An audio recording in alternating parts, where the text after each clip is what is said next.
a todos, ¿va? Sí.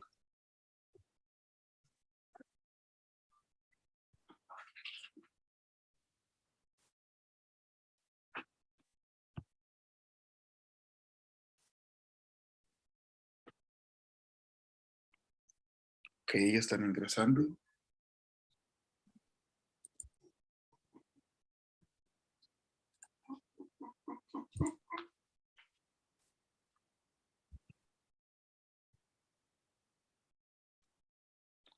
Perfecto. Ok.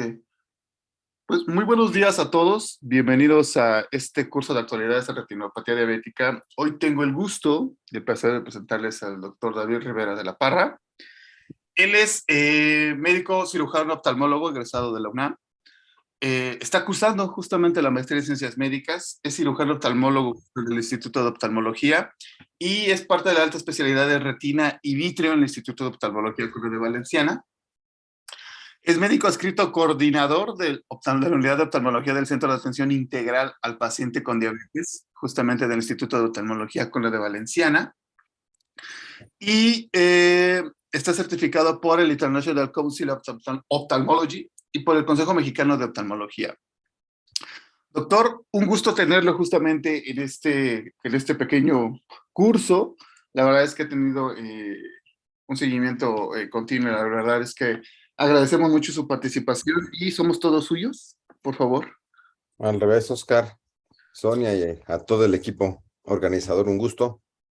Muchas gracias. La verdad Muchas es que gracias, doctor. la parte de la diabetes es algo que hacemos todos los días nosotros y con todo gusto participamos aquí con Jonathan y con todo el equipo que está atrás de Conde de Valenciana. Muchas gracias. Primero que nada, pues me da un gusto que me inviten, un gusto de saludarlos a todos los 49 participantes que ya están ahí conectados. Seguimos esperando, porque me dijeron que usualmente se conectan como 100 y tal vez hay otros en, en YouTube que también están conectándose. Entonces, sí me gustaría darle un par de minutos más, asumiendo que todavía van a conectarse algunos. Minutos en los cuales me gustaría que de los 50 que ya estamos conectados, que me han dicho que afortunadamente ha estado como regular la asistencia. Si me pudieran poner ahí en el chat, ya lo estoy viendo yo aquí en mi otra pantalla, un poquito para conocer ustedes qué quieren, qué necesitan. Si me pudieran poner así nada en un mensaje, su profesión, en qué estado están y qué les interesaría llevarse de esta plática. En los muchos chats en los que estamos con Daniel Panagua, el curso de la AMD, me parece que también hubo buena promoción, entonces no me extrañaría que algunos de ustedes estén también en esta plática, pero sobre todo porque nos dieron 2 horas. La verdad es que 2 horas creo que es muy buen tiempo, pero no sé si necesitamos de las dos. Creo que lo que necesitamos es un poco resolver sus dudas, sus inquietudes y lo que ustedes necesiten. Entonces yo traigo aquí ya las diapositivas hechas, pero me encantaría saber si necesitan algo más, si ustedes a lo que se dedican en el área en el que estén, necesitan algo en particular que quieran que hablemos de ojos y diabetes, para que me lo vayan poniendo ahí en el mensaje. Llevo aquí a Lirva, Angélica, José Vega, María Esther Alonso. Si nos pudieran ir poniendo ahí un poquito, ustedes a qué se dedican, en dónde están y qué necesitan sobre ojos y diabetes.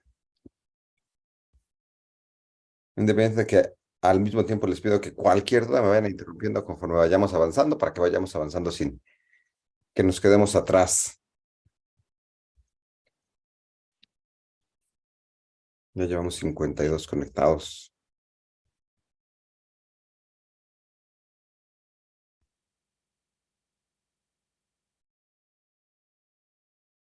Déjame ver qué más tenemos aquí para que nos...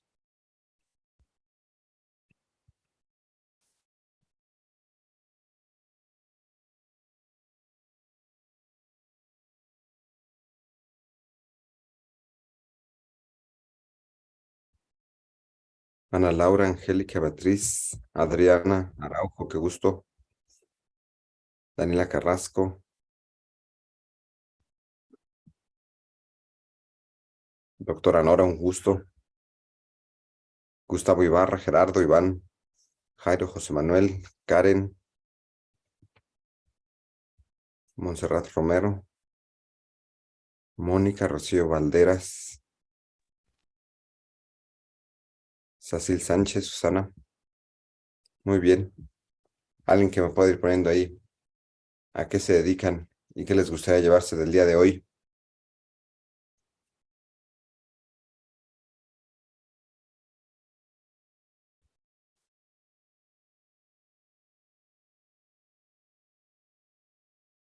El gusto es todo mío, doctora Nora Jiménez.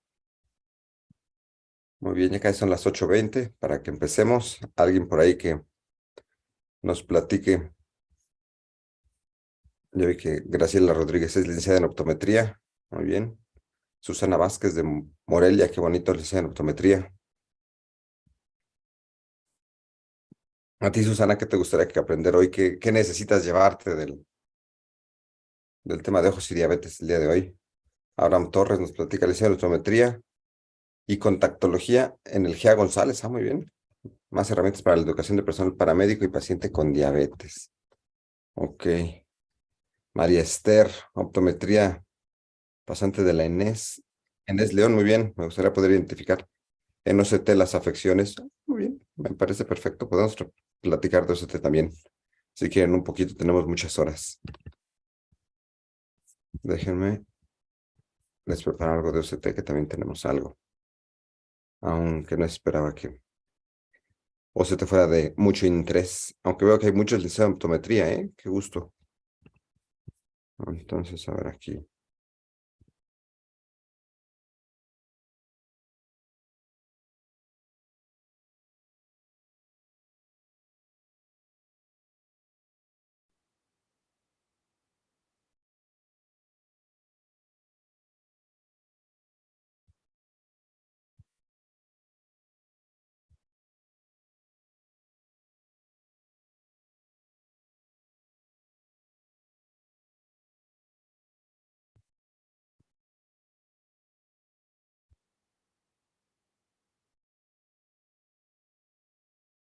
Miren, por aquí tengo también ya unas diapositivas de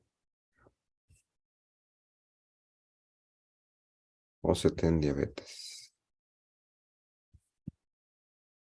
para que platiquemos al respecto también. Muy bien, después dice, le dice optometría, tamizaje de retinopatía diabética, Karen, importante la educación continua, muy bien. Gustavo Ibarra, información sobre interpretación de fondo de ojo, esto sí lo podemos tocar. Paulina Montiel, optometrista, para diagnóstico y seguimiento, Margarita. Optometría San Luis Potosí, muy bien. Sobre los sellos que se pueden en el fondo de ojo. Perfecto, también podemos. Rocío Valderas, siento que te conozco de algún lado. Licenciada en optometría del Estado de México. Ok,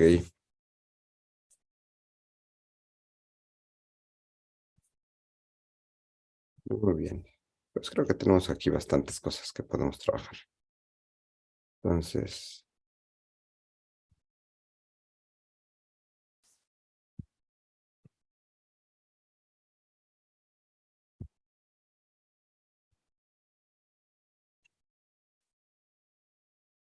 vale, 8:20 entonces. Muy bien, pues vamos a comenzar. Una vez más, para los que ya estamos conectados, ya vamos 51 y ya no veo que suba mucho el número, entonces vamos a comenzar, ¿sale? Bueno, pues vamos a platicar sobre todo de dos cosas el día de hoy. La retinopatía diabética y el edema macular.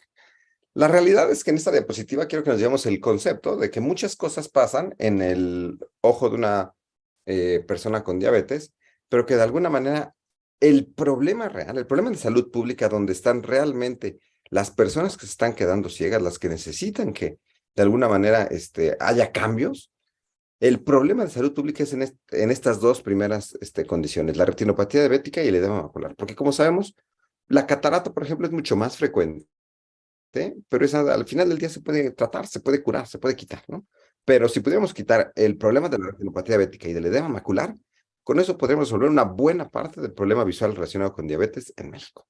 Sin embargo, todos sabemos y nos queda claro que hay muchas otras cosas que pueden pasar en un paciente con diabetes y que son estas que están aquí. El glaucoma neovascular, la epiteliopatía diabética, que es una manera elegante de llamarle al ojo seco, el estrabismo paralítico, que tiene que ver con estos pacientes que por la cuestión del síndrome metabólico y la diabetes, tienen alguna parecia de algún par renal, en particular el 3, el 4, el 6. La neuropatía óptica isquémica, que tiene un poquito más que ver con las afecciones del nervio óptico en términos de diabetes, el síndrome ocular isquémico, que es un poquito la parte de isquemia desde la carótida, y la miopización por hiperglucemia, que de alguna manera es seguido que la veamos, y es ese paciente que le sube y le baja la glucosa y le cambia la refracción, ¿no? Razón por la cual en ocasiones, y hablando de las personas que están aquí relacionadas con la optometría, no les mandamos lentes a pacientes que tienen glucosas altas. Solo comentando un poquito de eso, altas arriba de 200, abajo de 200 prácticamente no cambia la glucosa, pero eso lo tocaremos tal vez otro día. A ver, ya nos puso ahí Sonia, si quieren participar, solo levanten la mano para que se les dé la palabra o escriban en el chat con todo gusto. Lo tengo aquí un poquito abierto a tratar de estar poniendo atención a ambos, ¿sale? Entonces, el concepto es, hay muchas cosas en la diabetes que afectan los ojos, pero en particular vamos a hablar hoy de retinopatía y edema macular, ¿sale? Entonces, miren, solo para que se den una idea de cuán frecuente es esto, les puse esta agradable imagen de una boda de más o menos 300 personas. Según la encuesta nacional de salud del 2018, que es medio de las más recientes, en México, 1 de cada 10 adultos tiene diabetes. Lo sepa o no, porque hay un subdiagnóstico también fuerte. Yo no soy epidemiólogo y van a tener una clase de epidemiología, pero este número sí es muy cercano a la realidad, ¿vale? Y en una boda, imagínense que hay 300 personas, y asumiendo que todos son adultos, porque a las bodas luego no van los niños, si 1 de cada 10 tiene diabetes, estamos hablando que de las 300 personas que hay ahí, alrededor de 30 personas, pueden asumir que son 3 mesas, tendrán diabetes. O sea, así de frecuente es la diabetes en México, ¿no? Y otro número que ya se sabe y que no falla, es que más o menos 34% de las personas con diabetes tienen algún grado de retinopatía diabética. Esto quiere decir que 1 de cada 3 personas con diabetes tiene algún grado de retinopatía diabética, lo que quiere decir que en esta fiesta de 300 personas, con 30 personas que tienen diabetes, alrededor de 10 o el equivalente a una mesa tienen retinopatía diabética. Entonces, esto se los hago notar porque la retinopatía diabética es extremadamente frecuente. A cualquier lugar donde haya 300 adultos en México, y los amigos que nos acompañan de otros países tendrán sus números, pero probablemente no sean muy diferentes a estos, dependiendo de algunas cuestiones de su sistema de salud. Lo que quiero decirles es, la retinopatía diabética está ahí, caminando junto a nosotros, bailando en la fiesta de la boda de 300 personas. E imagínense si estamos en el metro, para los que estamos aquí en la Ciudad de México, o en un estadio, imagínense la cantidad de personas que están caminando a nuestro lado con retinopatía diabética y no lo saben. ¿Por qué de estos? Ahorita les vamos a poner, pero 80% de los pacientes que tienen retinopatía diabética no tienen síntomas. Eso quiere decir que de estos 10, solo 2 se podrían quejar de algo de baja de visión o algo de molestias. Entonces, el concepto de esta diapositiva es, la retinopatía diabética es muy frecuente, mucho más frecuente de lo que nos imaginamos. Entonces, hay que llevarnos el concepto de que la retinopatía diabética está ahí y que 1 de cada 3 personas con diabetes lo tiene, ¿sale? Eso no quiere decir que se van a quedar ciegos, eso no quiere decir que no vayan a ver, tan solo quiere decir que si la buscamos, ahí la encontramos, y si la prevenimos, a la vuelta de unos años podemos evitar varios desenlaces relacionados con la pérdida de visión, ¿sale? Entonces, esta gráfica es muy interesante y para los que me conocen saben que la uso muy seguido. Esta gráfica habla de la prevalencia de retinopatía diabética, de acuerdo a este estudio del 2012 del Diabetes Care, que aunque tiene sus años, hizo una muestra gigante, muestró 4 continentes, como con 10,000 pacientes, o una cosa así gigante, y determinó cuál era la prevalencia global de retinopatía diabética. Y nuevos estudios, un poco más pequeños, no han demostrado números diferentes. La realidad es que estos números se mantienen. Y miren esta gráfica. En azul tenemos cualquier grado de retinopatía diabética. Eso quiere decir poquita retinopatía diabética o mucha retinopatía diabética, pero uno de los principales factores de riesgo, y eso es bien, bien, bien importante, uno de los principales factores de riesgo para presentar retinopatía diabética es el tiempo de evolución de la diabetes. ¿Eso qué quiere decir? Que a más tiempo tengamos con diabetes, más prevalencia de retinopatía diabética habrá. De hecho, en los estudios grandes donde se analizan todos los diferentes factores de riesgos que pueden llevarnos a la retinopatía diabética, en donde está la glucosa, la hipertensión, los triglicéridos, el tiempo de evolución, la herencia, uno de los que siempre sale con mayor contribución al riesgo es el tiempo de evolución. Y esto se los digo porque el tiempo de evolución es un dato que siempre pedimos a las personas que tienen diabetes. En nuestra historia clínica es, ¿usted tiene diabetes? ¿Hace cuánto tiempo? Esa pregunta es importantísima y nos da un reflejo de cómo está el paciente, aunque no hayamos revisado su fondo de ojo, aunque no sepamos de oftalmología, aunque no tengamos una herramienta para revisarlo. ¿Me explico? Entonces, al parecer hay varias personas aquí que también son de medicina general y ellos tal vez no tienen ni les interesa o no pueden acceder o no tienen el tiempo de hacerle fondo de ojo a todos sus pacientes. Pero lo que sí podemos hacer es echar mano de los recursos no oftalmológicos como el interrogatorio y el tiempo de evolución. Porque vean, en pacientes con menos de 10 años, algún grado de retinopatía diabética está presente en más o menos el 25% de los pacientes. Entre 10 y 20 años, algún grado de retinopatía diabética está en el 50% de los pacientes. Y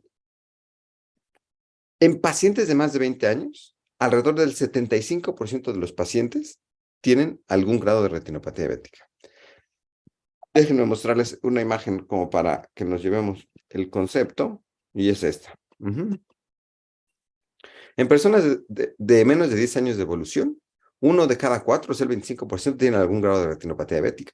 Entre 10 y 20 años, 50% tienen algún grado de retinopatía diabética, y más de 20 años, 75% tienen algún grado de retinopatía diabética. ¿Esto por qué es importante? Porque con tan solo saber qué edad, bueno, cuántos años de diabetes tiene el paciente, con eso podemos saber más o menos cómo está su perfil, cómo está su retina y cómo está su riesgo. Obviamente, si les digo que el paciente aparte tiene diálisis y aparte ya tuvo una amputación, pues bueno, eso lo pone en un riesgo mayor y probablemente estos porcentajes son mayores. O si les digo que los pacientes tienen, que tengo un paciente de reciente diagnóstico que está muy bien cuidado, que siempre ha estado con sus glucosas normales, probablemente estos números sean menores. Pero en las clínicas de diabetes en México al menos, casi siempre la media de los pacientes está aquí, entre 10 y 20 años. En 2 o 3 clínicas en donde hemos hecho el análisis, alrededor de 15 años, 14 años, es la media de un paciente con diabetes en una clínica convencional, que no se rija por algún criterio de inclusión para meter a los pacientes. Entonces, lo más seguro es que ustedes que tienen pacientes, clínicas o que ven personas que tienen diabetes, lo más común es que esté su media alrededor de 14, 15 años, por lo que su prevalencia debería de estar alrededor de 50%. De hecho, en México la prevalencia global, en los estudios que no han estado muy bien, pero que tenemos los números, la prevalencia está cerca del 40 y tantos por ciento, ¿vale? Y interesantemente, eso sucede con todos los estadios de retinopatía diabética. Vean, la retinopatía diabética, que es un poquito más avanzada, que es la retinopatía que se define con riesgo de baja de visión, empieza en los que tienen menos de 10 años alrededor del 2-5% y se dispara hasta el 40%. El edema macular y la retinopatía proliferativa, estadios avanzados, también pasan de estar abajo del 5% a entre 20 y 30% conforme pasa el tiempo. Entonces, el tiempo no perdona en términos de retinopatía diabética, porque a más tiempo tengamos, mayor riesgo y mayor prevalencia tendremos a fuerzas. Y esto no es nuevo, esto desde el DSCT, que fue este estudio de los 80s, 90s, de cuando se empezaban a conocer los desenlaces de la retinopatía, de la diabetes, se dieron cuenta que, miren, aún los pacientes que tenían control estricto de la diabetes, porque ellos les daban insulina y muchas otras cosas para controlarlos, incluso los que tienen estricto, 20%, si los seguíamos a 30 años, desarrollaban algún grado de retinopatía diabética. Es decir, incluso a veces los pacientes controlados pueden progresar. El mensaje no es, no hay que controlarlos. El mensaje es, hay que cuidarnos más, a más tiempo tengamos con diabetes. ¿Sale? Les doy otro tip por ahí que creo que es interesante. Ya no le decimos, o bueno, si les decimos, pero es incorrecto, ya no le decimos pacientes diabéticos a los pacientes que tienen diabetes, ¿sale? De la misma manera que no le decimos tuberculosos a los que tienen tuberculosis o sidosos a los que tienen SIDA, se les llama pacientes con diabetes o pacientes que viven con diabetes a los pacientes que tienen dicho diagnóstico. Esto se los digo ¿por qué? Porque entre los que nos dedicamos a la diabetes hay dos maneras de reconocer cuando alguien no se dedica a la diabetes de manera cercana. Y una de ellas es ese pequeño y sutil detalle, ¿vale? Entonces, procuramos decir ahora paciente con diabetes, paciente que vive con diabetes, porque para el que está del otro lado viviendo la experiencia de tener diabetes, es una cortesía y para aquellos pacientes que están en el medio de la diabetes, si alguien, oye, que alguien dice diabético, pues es como un tachecito más al doctor, esta persona, este licenciado en optometría, esta persona que me atiende, no sabe de esta cortesía que tiene ya probablemente décadas de establecida, ¿sale? Entonces, para que ustedes también se acostumbren a decirlo, de favor. Vean, este otro dato interesante. La asociación a nefropatía, 70% en pacientes con microalbuminuria. ¿Esto qué quiere decir?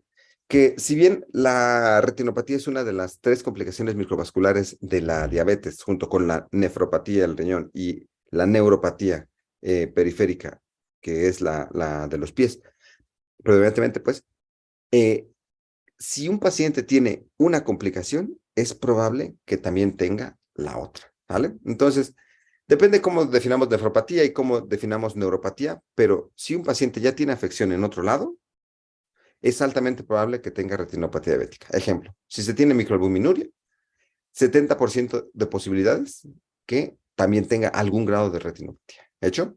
Entonces, aquí les pongo otro corchete con 80% que habla del 80% de pacientes que pueden estar enfermos y que no tienen síntomas. 80% de los pacientes con retinopatía no tienen síntomas, pero sí tienen enfermedad.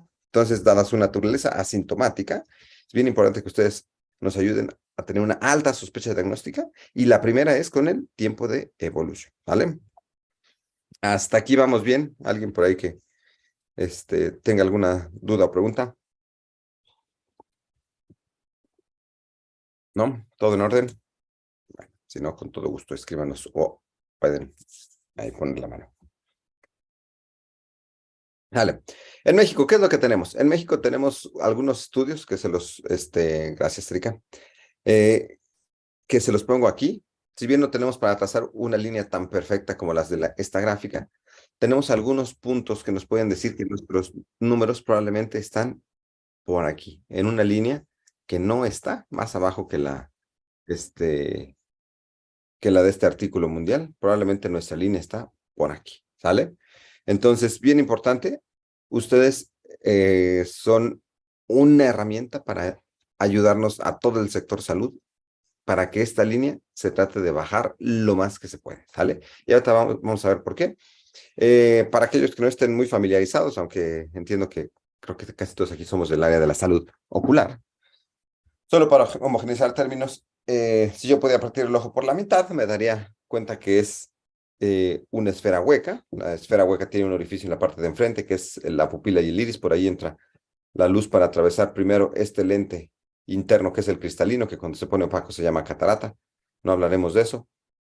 Pero la luz tiene que atravesar el cristalino y llegar eventualmente a la retina. Si yo pudiera tomarle una fotografía a la retina, que es este papel tapiz que recubre el ojo en sus 2/3 partes posteriores y que es el encargado de la fototransducción o conversión de la luz en imagen, una imagen de la fotografía de este tipo, déjenme ver que se trabó aquí esto.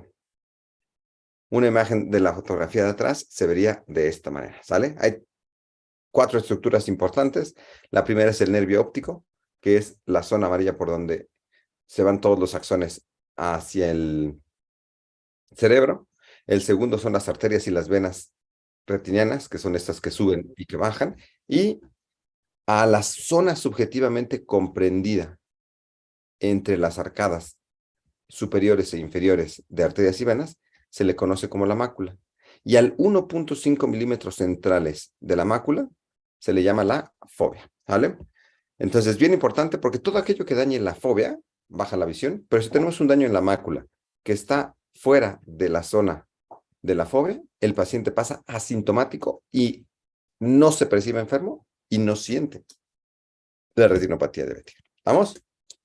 Muy bien. ¿La retina qué es? La retina es un tejido de neuronas interconectadas sensibles a la luz que recubre la superficie del ojo. ¿Esto qué quiere decir? Que hay todo un complejo de células, muchísimas, absorbiendo esos fotones de luz y convirtiendo la luz en imagen. Y en un corte histológico, la retina se vería así, y justo sobre la parte superficial, y aquí se los encierro, es por donde corren los vasos retinianos, los vasos que vienen de las arterias que les comentaba. ¿Esto por qué? Porque aquí esta zona, la superficie de la retina, asumiendo que aquí está el vitrio y aquí está la esclera, que es la parte más posterior del ojo, aquí es donde sucede la retinopatía diabética, en los vasos pequeños que están en la superficie de la retina. Y esos vasos pierden algunas de sus características, como les los pongo aquí, que son las células ocludens, que es la barrera hematorretiniana, que es las uniones entre las células endoteliales, entre las células que forman las arterias y las venas, y que es una de las cosas que se daña en la retinopatía diabética, junto con todo el vaso en general. Entonces aquí les pongo la caricatura de lo mismo. Están todas las células retinianas, los fotorreceptores están aquí en la parte de abajo, y en la parte superficial hacia el vitro, ahí están las venas y las arterias, donde sucede y donde se daña por la diabetes, ¿vale? Muy bien, entonces, hay dos tipos de alteraciones retinianas. La primera es la retinopatía diabética y la segunda es el edema macular. Las dos cosas suceden en el mismo ojo, no son mutuamente excluyentes, pero ahorita vamos a entender un poquito cómo está la distribución para que a todos nos quede un poquito claro. Entonces, estas son las definiciones del libro, no las vamos a tratar, pero la retinopatía diabética es una condición crónica progresiva de la microvasculatura retiniana y que tiene que ver sobre todo con oclusión vascular. ¿Esto qué quiere decir? Que las arterias en particular, por donde pasa el oxígeno para nutrir a la retina, se tapan. Ajá, y se tapan por toda la cascada de factores inflamatorios que tiene que ver con la retinopatía diabética. Muy bien. Entonces, de la oclusión vascular siempre resulta isquemia. ¿Esto qué quiere decir? Que cuando se tapa una arteria, las zonas que quedan después de esa arteria tapada no les está llegando el oxígeno y no les están llegando nutrientes. Y eso hace que la retina, de alguna manera, esté en hipoxia. Y la retina en hipoxia es una retina que está pues, enferma, sufriendo, está en asfixia. ¿Estamos? Entonces, la oclusión vascular es el evento de la retinopatía diabética que lleva a todos los cambios vasculares. El edema macular diabético, por su parte, es el aumento de la permeabilidad vascular y fuga de los mismos vasos. Entonces, la retinopatía diabética tiene que ver con oclusión vascular y el edema macular tiene que ver con, aquí, fuga vascular. ¿Sale? Eso quiere decir que las células endoteliales que forman, entre muchas de ellas, el vaso o la arteria o la vena, se les empiezan a hacer hoyos entre ellas y esos hoyos permiten que salga todo tipo de material. En este caso, el edema macular diabético, la palabra edema quiere decir salida de fluido, permite la salida de líquidos, proteínas y sobre todo lípidos. Lípidos que en particular tienen que o tienen la propiedad de poder acumularse y al acumularse en la mácula, porque son sobre todo los vasos maculares a los que les pasa esto, tienden a depositarse como estas lesiones amarillentas. Entonces, esto amarillo es grasa y vean cómo al mismo tiempo puede salir sangre y puede salir líquido que no se ve, pero que es transparente y que hace que se vea hinchado. Entonces, el edema macular diabético es el acúmulo de líquido, proteínas, sangre y grasa sobre todo en la región macular, como su nombre lo dice, a consecuencia de la diabetes. ¿De hecho? Y al suceder en la mácula, muy frecuentemente afecta la fóvea. Y al afectar la fóvea, puede bajar la visión. ¿Estamos? Entonces, si no afecta la fóvea, no baja la visión. Entonces, miren, asumiendo que toda esta es la población de diabetes en una muestra dada, del 100% de las personas con diabetes, si tomáramos algunos números de México, el 45% tiene algún grado de retinopatía diabética, que sería este sector, ¿sale? Y de este 45%, más bien de este 100%, dentro del 45%, hay un 6 a 10% que tiene retinopatía diabética, pero que aparte tiene edema macular. Entonces, aquí tenemos retinopatía diabética sin edema macular, ajá, y aquí tenemos retinopatía diabética con edema macular. Y este 6 a 10% que tiene retinopatía y edema macular es el porcentaje de la población más vulnerable a empezar a perder la visión. Ajá, porque tienen dos caminos por los que se pueden dañar, la retinopatía y el edema macular para presentar problemas visuales. ¿Hecho?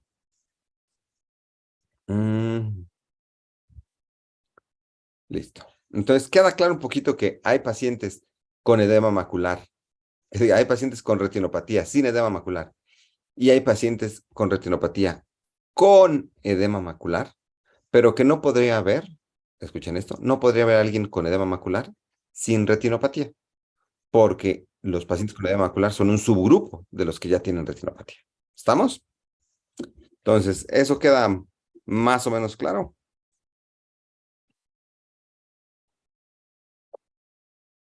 ¿En orden?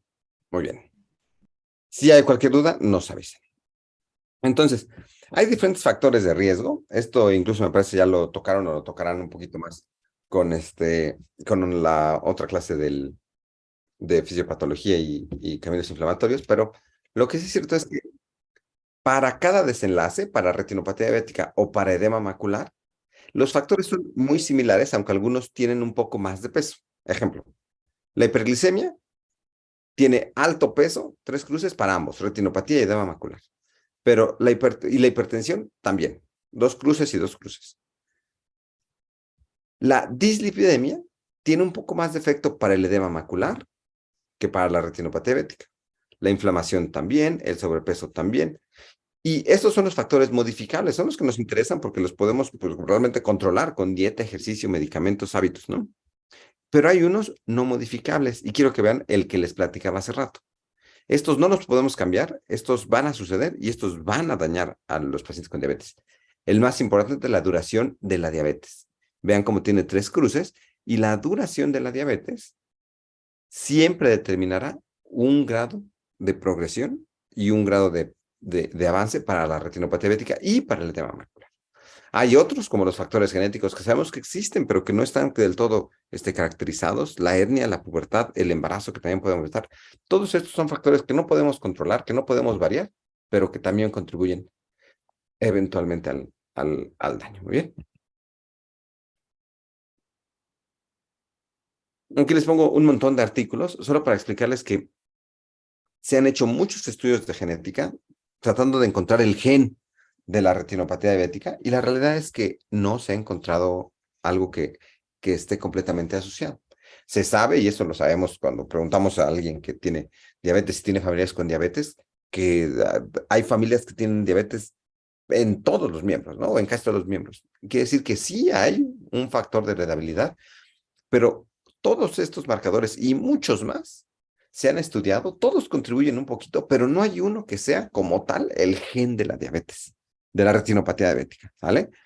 Para que entendamos que esto, pues, le hace falta mucho estudio y que si bien hay mucha gente estudiando esto, faltan muchos datos todavía, pero cada día se conoce más, ¿vale? Entonces, la genética seguro contribuye, aunque todavía no sabemos o conocemos un gen de la diabetes. Sobre patogénesis también van a tener un poquito de una clase, si es que no ya la tuvieron, me dicen por ahí si es que en el calendario que no me di cuenta cuándo es. Ya se habló de todo lo que son los factores inflamatorios y eso, pero yo aquí, más allá de hablarles de eso, quiero que nada más conjuntemos esa información que se les da con lo que vamos a ver hoy. Y la verdad es que la patogénesis de la retinopatía diabética a detalle no se encuentra. Hay muchísimas líneas de investigación y si bien se sabe muchísimo, todavía nos falta mucho más. Se sabe, por ejemplo, que de inicio pudiera ser una degeneración neurovascular y que realmente es una enfermedad que empieza, al menos al principio, con alteraciones en el glutamato y cosas así que ahorita vamos a ver. Pero una vez que empieza el daño microvascular, o sea, las venas y las arterias dañadas, los mecanismos más importantes son estos.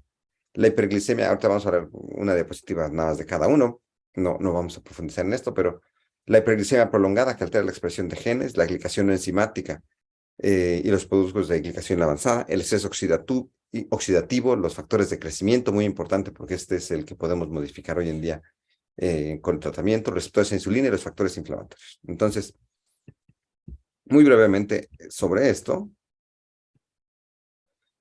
los factores de crecimiento y el VEGF es el más utilizado en este momento como parte del tratamiento para la retinopatía diabética.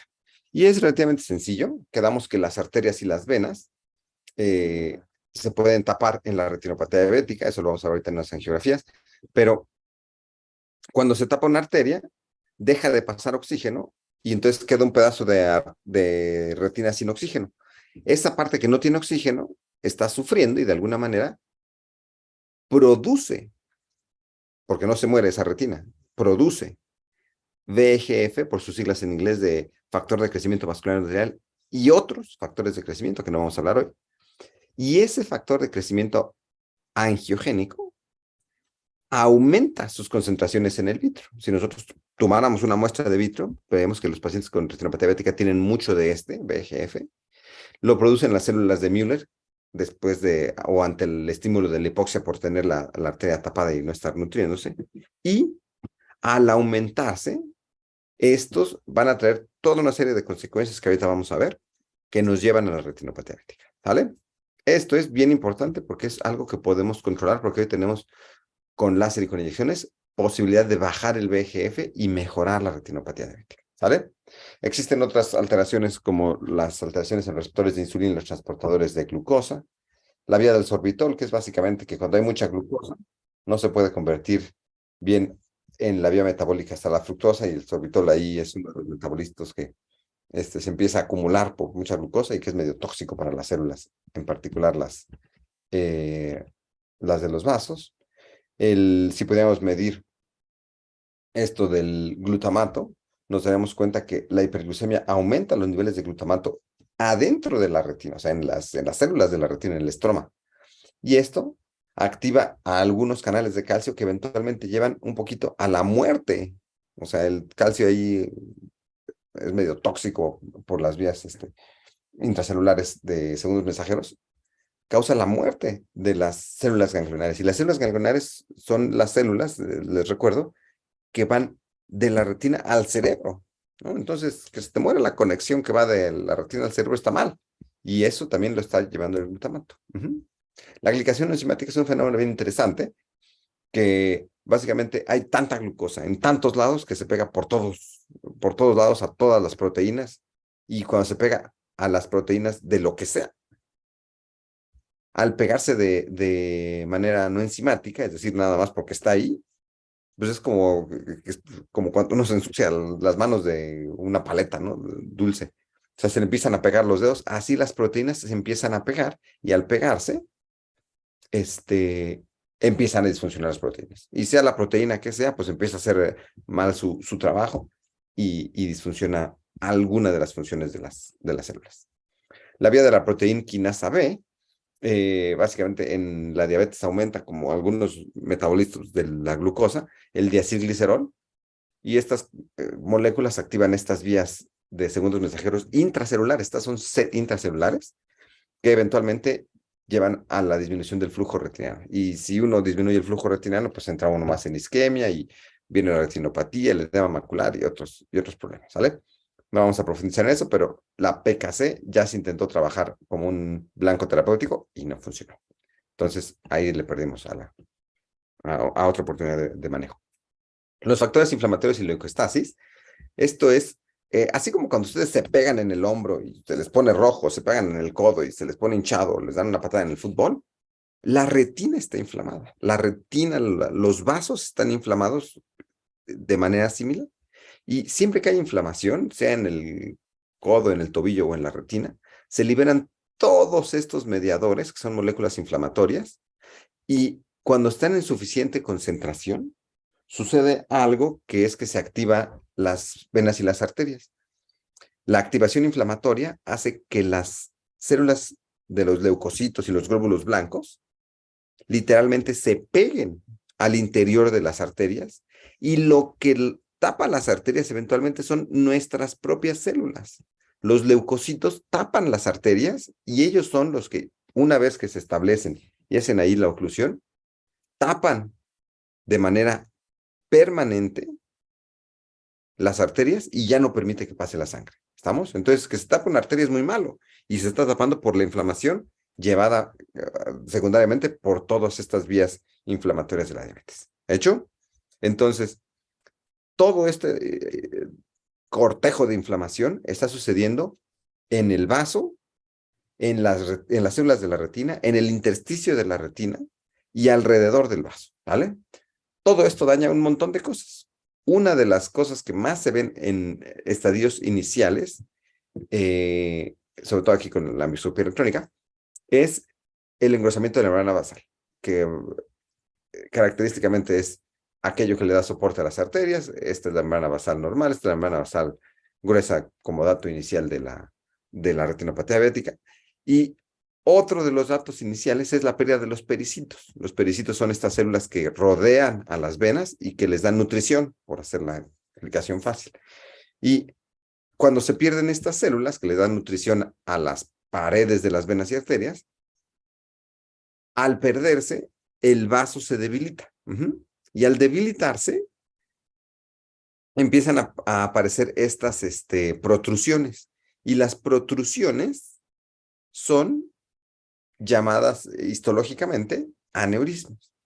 Y los aneurismas son la consecuencia de todos estos factores inflamatorios que están pasando, que eventualmente pueden llevar a la dilatación del vaso, al acúmulo de sangre dentro de esa dilatación y a la presencia de la imagen en el fondo de ojo del primer dato de la retinopatía diabética clínicamente detectable por nosotros, los del sector salud, como un punto rojo que hace referencia al microaneurisma, que el microaneurisma es la lesión precoz más inicial de la retinopatía diabética y casi condición, dato sine qua non.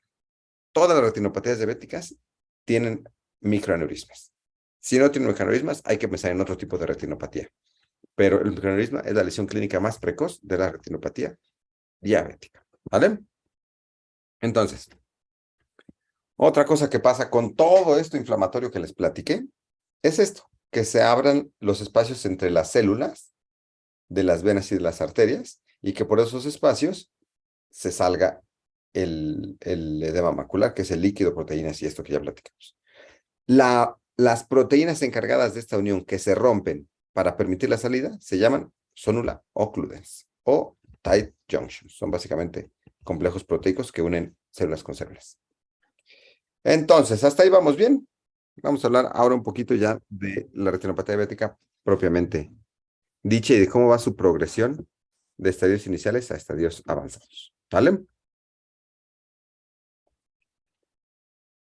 Hasta aquí vamos todo bien. Llevamos una hora casi. Bueno, 40 minutos realmente. Vale. Si no hay dudas, continuamos. Esto probablemente ustedes ya lo han oído. Hay dos tipos de retinopatía diabética. Una que sigue a la otra. La primera es la retinopatía no proliferativa, que de no controlarse eventualmente se convierte en retinopatía proliferativa. ¿Y a qué se refiere con proliferativa? Se refiere a la proliferación de neovasos. ¿Y qué son los neovasos? Ahorita lo vamos a ver. Son estos venas, por decirlo así, de conformación inusual. Cuando digo inusual, me refiero a que las venas y arterias de manera convencional vienen así que en un solo camino y hacen una bifurcación a dos vías o se bifurcan en dos vasos, viene y se bifurca en dos vasos, viene y se bifurca en dos vasos. Mientras que los neovasos, vean, puede venir y de repente se conecta con un vaso y con otro y da una rama y esa rama le vuelve a dar vuelta y se conecta consigo misma. Es decir, no tiene la distribución de bifurcaciones ordenadas, sino es una maraña, por decirlo así, de vasos creados de manera un poco caótica en respuesta a la hipoxia de la retina que no le está llegando el oxígeno que ya hemos estado platicando. Entonces vean como aquí tenemos algunos penachos de nevasos y estos nevasos, cuando aparece el primero, porque aquí son unos muy grandes, pero con que aparezca uno, ya estamos en el estadio proliferativo. Antes de eso estamos en el estadio no proliferativo, ¿sale? Entonces,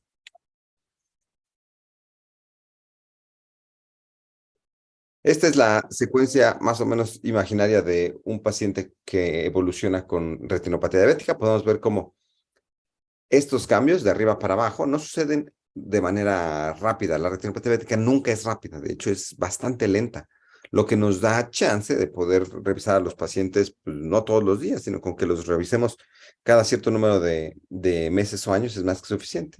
¿Por qué? Porque en el tiempo cero, cuando se hace el diagnóstico, la realidad es que la retina se ve bien y tal vez hay un daño subclínico porque empieza la toxicidad del glutamato y estas cosas, pero es muy pequeño. Después empieza el cierre y la isquemia capilar, que es que se empiezan a tapar las venas, ahorita lo vamos a ver, y empieza a haber algunos cambios, algún microaneurisma, pero la verdad es que el ojo sigue viendo bien. Después empiezan a ver los datos de microaneurismas, microhemorragias, exudados blandos. Y siempre que no esté dañada la fobia, vamos a ver cómo el paciente ve bien, ¿no? Entonces el paciente aquí ve bien, el paciente aquí ve bien, el paciente aquí ve bien. Pero una vez que se empieza a dañar la fobia, el paciente empieza a ver mal. Ajá. Para este entonces, la retina sigue tapándose sus arterias, empieza a producirse mucho VEGF, aquí se los ponemos, y el VEGF hace que crezcan los neovasos, ¿se acuerdan? Y entonces, cuando empiezan los neovasos ya estamos en el estadio proliferativo y si hay un poquito de daño en la mácula, ya empieza a haber pérdida de visión. No se diga cuando empieza a haber más daño en la fóvea, más hemorragias que vienen del sangrado de los neovasos. A eso eventualmente se le puede llamar hemorragia vitrea o hemorragia intrarretiniana, dependiendo si se vierte al vitro o a la retina. A más daño en la fobia, la visión se va empeorando y esto puede eventualmente crear los neovasos tejido fibroso, hemorragia, fibrosis, cicatrización intrarretiniana y eso hace que se creen estos tejidos fibrosos que son cicatrices entre la retina y que cuando agarran dos extremos de la retina, la cicatriz se contrae y se desprende y jala y desprende la retina, ¿no? Entonces ya vean cómo en estos estadios ya la visión es muy mala. Yo siempre les digo que a más temprano lleguemos, el pronóstico siempre será mejor, porque si alguien llega aquí, tal vez lo podemos regresar para acá, si alguien llega aquí, tal vez lo podemos regresar para acá, si alguien llega aquí, bueno, tal vez lo podemos regresar para acá, pero si alguien llega aquí en un desprendimiento de retina, pues tal vez lo más que podemos hacer es llevarlo aquí, pero el pronóstico aquí ya no es bueno, ¿me explico? Entonces, antes lleguemos en la cadena de eventos, mejor. Y la única manera de llegar antes es diagnosticándolos antes, ¿no? Entonces, si alguien de ustedes tiene las herramientas para ver el fondo de ojo, tiene una cámara no midriática o los recursos, pues ya le hicimos, pero quien no lo tenga no quiere decir que no lo puede detectar. Lo puede detectar con los factores de riesgo. El primero y más importante, si se acuerdan, el tiempo de evolución y así una referencia oportuna, ¿vale? Entonces, para todos aquellos que están del área de nutrología, medicina general, aunque no revisemos el fondo de ojo, sí podemos hacer la referencia oportuna, ¿sale? Un dato que creo que por ahí no les puse, o creo que viene más adelante, es que en México, alrededor del 8% de los pacientes con diabetes se han revisado los ojos. El mejor escenario en los niveles socioeconómicos más acomodados ronda alrededor de los 17%, según la Ensanut en el 2018. Pero hay lugares en donde solo el 1% de los pacientes con diabetes se han revisado los ojos. 1% es nada, ¿no? Entonces, bien importante, hay que checar eso. Nada más para que se den una idea. En Estados Unidos, como 50% de los pacientes con diabetes están revisados y en Inglaterra como el 80%. O sea, nos falta un montón, ¿vale? Por eso es uno de los principales factores de ceguera. Entonces, Vámonos desmenuzando uno por uno de los estadios. Aquí tenemos el estadio en donde no tenemos nada, el estadio preclínico y el estadio de la retinopatía no proliferativa, ¿sale? Entonces, estos pacientes, como no tienen daño en la fobia, están viendo bien, como lo tiene aquí la imagen, pero eso no quiere decir que no estén pasando cosas en su retina. Lo que está pasando en estos pacientes es que está viendo cierre capilar periférico, es decir, se les están tapando las arterias. El cierre capilar periférico hace referencia a que se tapan las arterias, por esto que les decía que se pegan los leucocitos y luego se migran células, se engresa la membrana basal y se enferman las arterias. Y se están tapando no en toda la retina al principio, sino de inicio en la retina periférica, la que está más lejos del centro, por decirlo así. Esta es una imagen de campo amplio. Si se dan cuenta, son las mismas estructuras. Aquí está el nervio, las arcadas vasculares que suben y bajan, la fovea. Aquí está el nervio óptico, me dicen si lo ven, las arcadas vasculares que suben y que bajan, y aquí está la fovea, ¿sale? Todo esto es la mácula. Entonces vean cómo la retina es muy grande realmente. Y esta imagen hace referencia a que por fuera de la línea punteada, vean cómo en esto que es un estudio de angiografía en el cual el medio de contraste de color blanco se pasa por la vena del brazo del paciente y de ahí eventualmente llega a la retina, al tomarle una fotografía con el filtro adecuado, donde pasa el medio de contraste, se pone blanco. Por eso las venas y arterias están blancas. Y entre las arterias, como sería esta, y la vena, cuando la sangre pasa por los capilares más chicos de aquí para acá, se hace un pequeño tono blanco de que el medio de contraste pasa por los vasos más chiquitos. Eso es lo normal y quiere decir que está habiendo perfusión a los vasos más pequeños, ¿sale? Me dicen si este concepto es un poquito más difícil de entender y lo repetimos. Entonces, lo que quiero decirles es, por fuera de la línea punteada, vean cómo, mientras que entre las venas y arterias aquí se ve blanco, acá entre las venas y arterias, acá se ve oscuro. Ajá. Entonces, aquí está más oscuro y aquí está más claro, porque aquí ya están tapadas las arterias. Y si se tapan las arterias, ya no pasa el medio de contraste blanco y se ve más oscuro. Por dentro de la línea punteada, que sí pasa el medio de contraste por las venas y arterias pequeñas, es que se ve más blanco. Entonces, aunque el paciente está en retinopatía no proliferativa y va empezando, ya tiene zonas de isquemia en donde no llega el oxígeno, y al no llegar el oxígeno, estas células que viven aquí en la retina están este, sufriendo, no les llega el oxígeno, ¿no? Es como si se estuvieran ahorcando. Entonces, en estos estadios ya hay cierre capilar y al mismo tiempo estamos viendo los datos clásicos iniciales de la retinopatía diabética. Nos preguntaba un poquito ahí alguien de los signos clínicos. Déjenme ver si les puedo mostrar aquí algo medio rápido.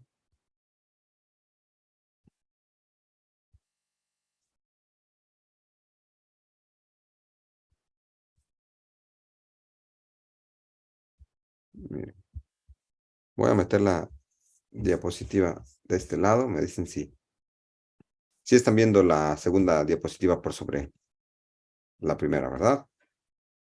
Esto es más con fines de que podamos todos ver un poquito. Sí, doctor, Entonces, sí se ve. perfecto. Entonces, obviamente eso está improvisado. Yo no esperaba que alguien me dijera que le interesaba saber esto, pero lo importante no es eso. Lo importante es que nos llevemos los conceptos, ¿no? Entonces, aquí podemos tener las dos diapositivas. En estos estadios es donde empiezan las microaneurismas, hemorragias y exudados algodonosos, todos datos de daño vascular. Entonces, yo aquí se los pongo en esta otra diapositiva, señalados por colores, donde básicamente los microaneurismas son puntos rojos, así de fácil, ¿vale? Las hemorragias en manchas son manchas rojas. Hay unas más chicas, hay unas más grandes, pero si hay un punto rojo, lo llamamos microaneurisma. Si hay una mancha roja, le llamamos hemorragia. Ajá. Tenemos los exudados duros, que son manchas amarillas, pero amarillas, vamos a llamar así, amarillo canario. Ujú. Y están los exudados algodonosos o exudados blandos, que también se les llama, que son los que están aquí encerrados en verde. Y vean cómo son manchas amarillas, pero son un más amarillo pálido tirando hacia blanco. Mientras que el exudado duro es más un amarillo canario. Ahorita les enseño otro. Y existen otros datos que se llaman los IRMAs por su abreviación de malformación vascular interretiniana, o en inglés de Intraretinal Microvascular Abnormalities. Entonces, aquí les voy a poner, déjenme ver dónde estoy. Aquí está.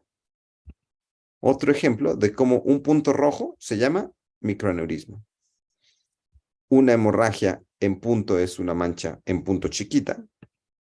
Una hemorragia en flama es una mancha alargada. Pero todas son hemorragias, no hacen diferencia. Todas hablan de lo mismo, ¿vale? Un exudado duro son estas manchas amarillo un poquito más canario, amarillo fuerte, por decirlo así, y hacen referencia a grasa, y usualmente grasa es igual a edema macular, porque acuérdense que la grasa solo puede salir por los hoyos de las venas y arterias. Los exudados blandos, que son estos exudados un poquito más redondos, un poquito más aglomerados, de bordes no tan bien definidos, y con un matiz un poquito más hacia el blanco. Las anormalidades vasculares interretinianas que tienen que ver con, no sé si lo alcanzan a ver aquí, son como pequeñas telarañas de vasos, pero que no son neovasos, que son como vasos tortuosos, como las varices de las piernas, así mero, pero en la retina. Son difíciles de ver, pero lo que quiero decirles, ahí están si las buscamos, pero para verlas necesitamos una fotografía, no se pueden ver tan fácilmente al fondo de ojo con el paciente moviendo, con el ojo seco y con la lupa medio empañándose. ¿Me explico? Entonces, esos son un poquito los datos a buscar en la retinopatía diabética, y que los podemos buscar si bien en la exploración clínica convencional, pero son más fáciles de leer con detalle en las fotografías, así que estáticas, ¿no? Lo que quiero decirles es, todos esos datos empiezan a estar aquí en la retinopatía no proliferativa, y si los buscamos, los encontramos, ¿vale? Para que de alguna manera sepan que todos esos datos, dedicándole un poquito el tiempo, los vamos a encontrar. ¿Hecho? Entonces, aquí les pongo un dato interesante. Los exudados algodonosos son la oclusión microvascular, en particular de las fibras nerviosas, de la capa de células ganglionares, que es la que se ve como estas manchas medio amarillo blanquecinas, ¿vale? Entonces, estos son los datos de las fases preclínicas y de la no proliferativa. ¿Hecho? ¿Hasta ahí dudas o preguntas? Déjenme regresarme aquí al chat para ver si hay alguna duda. ¿Todo bien? Vale, todo bien entonces. Si no, ahí nos escriben. Bueno, después de la fase no proliferativa viene la fase proliferativa, y solo viene a completar lo que ya estamos aprendiendo. En la geografía de retina, una vez más, las arterias, ahora no solo las chiquitas, sino las arterias grandes, vean cómo viene aquí una arteria normal y está amputada, de que aquí ya se tapó por completo por leucocitos, células gliales y lo que sea, y la arteria que debería de venir para acá ya no llega. Entonces, toda esta zona está tapada y desprovista de oxígeno. No hay oxígeno aquí, es una retina hipóxica o retina isquémica que se llama. No es una retina muerta, tan solo es una retina que está sufriendo mucho porque no llega el oxígeno, y al no llegar el oxígeno aumenta muchísimo sus concentraciones de VEGF, ¿vale? Que es la molécula de oxígeno, de auxilio, por decirlo así, que producen las células de la retina. Entonces, la retina hipóxica, que es esta retina negra, y vean como ya hay mucho más negro que en el estadio no proliferativo, que era poquito negro. Ahora aquí está muy negro, de que ya no le llega nada de oxígeno. Todas estas zonas producen mucho VEGF, entre otras moléculas, y ese mucho VEGF, al estar nadando en el vítreo, adentro del ojo, llega y toca a las venas de muchas partes de la retina, en particular las que están cerca del nervio óptico, y el VEGF tiene la capacidad de estimular esas venas para que crezcan los neovasos. Como diciendo, crece neovaso para tratar de llevar oxígeno a donde no hay oxígeno, que es en la retina periférica.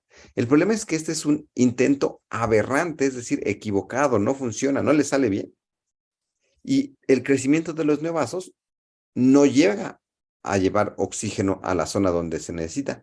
Nada más crece de manera caótica, crece el neovaso, ya lo vimos aquí como telangiectasias, como telarañas, como varices, y crecen rodeados de células gliales que les dan soporte. Las células gliales no son más que pues como ¿cómo se llama esto?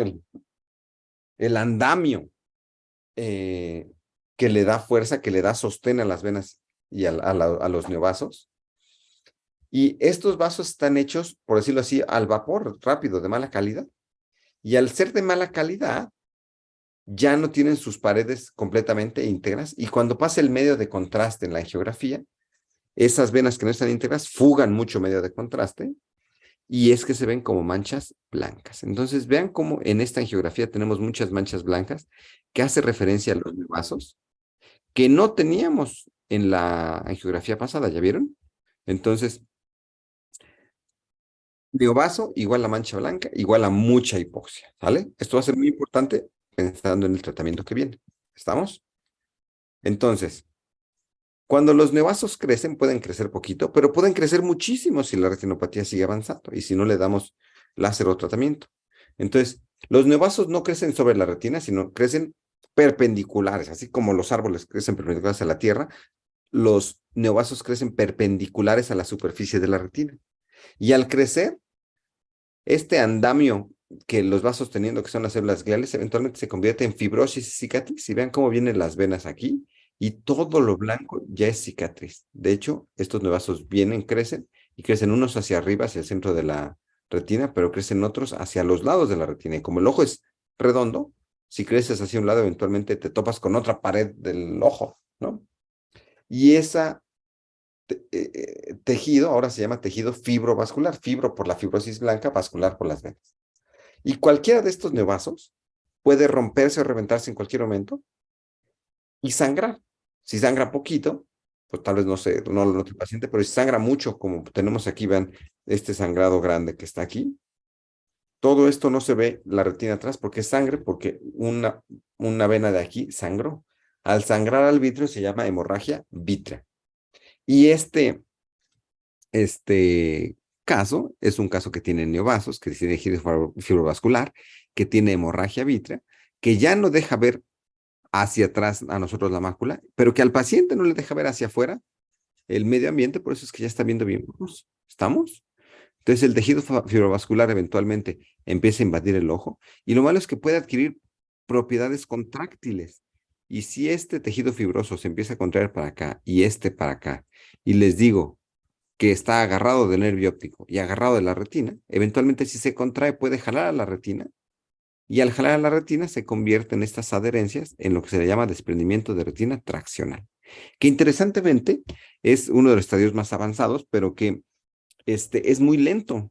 El desprendimiento de retina en la diabetes es extremadamente lento, pasan meses o años. No es el desprendimiento de retina regmatógeno, que es el otro, que es el que de la nada el paciente estaba viendo y perdió la visión. No, este es muy, muy, muy lento. ¿Sale? Entonces, la hemorragia vítrea internamente, los eritrocitos al sangrar y empezar a nadar en el vítreo, pueden verse como manchas volantes que crean sombras en la visión del paciente y que el paciente lo refiere como eso. Empecé a ver manchas en el ojo. Entonces, vamos a ver lo de los síntomas más al rato, pero si alguien refiere manchas en el ojo, eso no está bien, ¿sale? Hay que trabajar. Y el desprendimiento de retina traccional baja mucho la visión, pero lo baja poco a poco con el paso de los años, ¿vale? O meses, o muchos meses, ¿vale? Entonces, así es como pasamos de una retinopatía diabética que comienza con tan solo un aneurisma, ajá, hasta un estadio en el cual tenemos desprendimiento de retina y hemorragia vítrea, ¿vale? Entonces, eso es lo que va pasando en la retinopatía diabética y aquí lo tenemos en una secuencia horizontal. Y es a lo que depende de la clasificación, que hay muchas, se le llama no retinopatía diabética leve, retinopatía diabética, bueno, no proliferativa leve, retinopatía diabética no proliferativa moderada, no proliferativa severa, retinopatía diabética proliferativa y proliferativa con características de alto riesgo. Y esto es importante, ¿por qué? Porque a partir de un punto de la retinopatía diabética no proliferativa severa proliferativa, hay un punto de no retorno hay un punto de no retorno en el cual el control metabólico, atrás de esto, sí nos va a prevenir que avance esto, pero el control metabólico después de esto ya no puede parar a la retinopatía diabética porque la retinopatía diabética se retroalimenta y progresará hasta estadios avanzados. Entonces es bien importante detectar a los pacientes en cualquier estadio, pero idealmente antes de este punto de no retorno en el cual podamos frenar a la retinopatía para que no avance estadios. Porque atrás de este punto solo damos tratamiento y diagnóstico oportuno, es decir, es del campo del médico, endocrinólogo, diabetólogo, nutriólogo, psicólogo, pero después de esto es a fuerzas campo del oftalmólogo el prevenir esto, porque se requiere de tratamiento, láser, inyecciones o cirugía para prevenir el desenlace de pérdida visual. La retinopatía diabética lleva estudiándose por muchos años, entonces de poder ver una imagen como esta, por ejemplo, ya podemos hacer predicciones. Y sabemos que, por ejemplo, un paciente con retinopatía diabética muy severa, 48%, es decir, la mitad de ellos en un año, estarán en un estadio proliferativo. Y en 5 años, 75% lo estarán. Después, es decir, esto va a avanzar eventualmente. Hay que frenarlo y vean cómo tenemos tiempo para frenarlo. El problema es que los pacientes, solo el 10% de los pacientes en México se han revisado, el otro 90% está aquí, progresando, ¿no? Entonces, esperemos que la práctica sirva para llegar más temprano a todas estas situaciones. ¿Hecho? Por ahí decían de las lesiones. Esta es la clasificación de la retinopatía diabética resumida porque hay una más extensa, que es la del ETDRS, pero esta es la clasificación en donde contamos los microaneurismas, los asignamos por cuadrantes de la retina, vemos cuántas lesiones hay en cada cuadrante y dependiendo de eso es que vamos a decir de manera más precisa si el paciente está en no retinopatía, retinopatía leve, moderada, severa, muy severa, proliferativa, proliferativa con características de alto riesgo, bla, bla, bla, avanzadas. No necesitamos aprendernos esto. La realidad es que lo que quiero que se lleven es el concepto y la imagen. Así se ve un leve, así se ve más o menos un moderado, así se ve un severo, así se ve un proliferativo, así se ve un proliferativo avanzado, ¿vale? Para que cuando lo vean digan, pues bueno, tal vez me estoy equivocando, pero no puedo equivocar. Nadie se va a confundir con que este es un avanzado o con que este es un leve, ¿me explico? O que este es un leve. Lo importante es que sepamos más o menos dónde estamos para que lo refiramos bien, ¿no?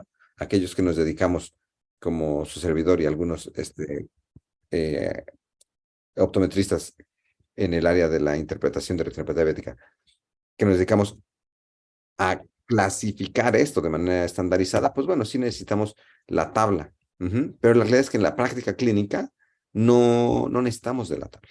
Este es un moderado, moderado severo, independiente de cómo esté, y todos deberán de ser referidos, ¿vale?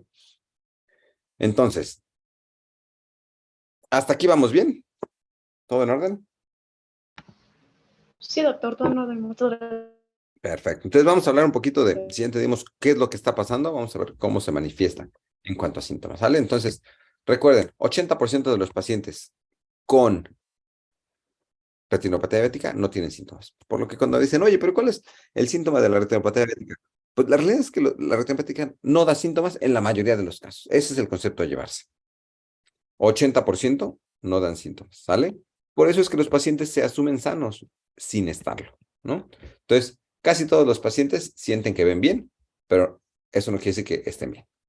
Los síntomas realmente son de estadios tardíos. Eso solo sucede más o menos en el 20% de las personas, ¿sale? Este 20%, ahora sí, tienen 3 síntomas clásicos.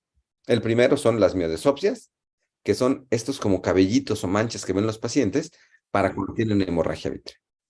La segunda es la baja visual crónica, que es la del edema macular. Ahorita vamos a hablar un poquito de eso, pero cuando el daño es justo en el centro de la mácula por edema macular, el paciente ve un poquito borroso, pero no ve todo borroso, ve solo el centro. Pero el centro es lo más importante, porque con el centro vemos las caras, los colores, los detalles, las letras, los letreros, al celular, la computadora, ¿no?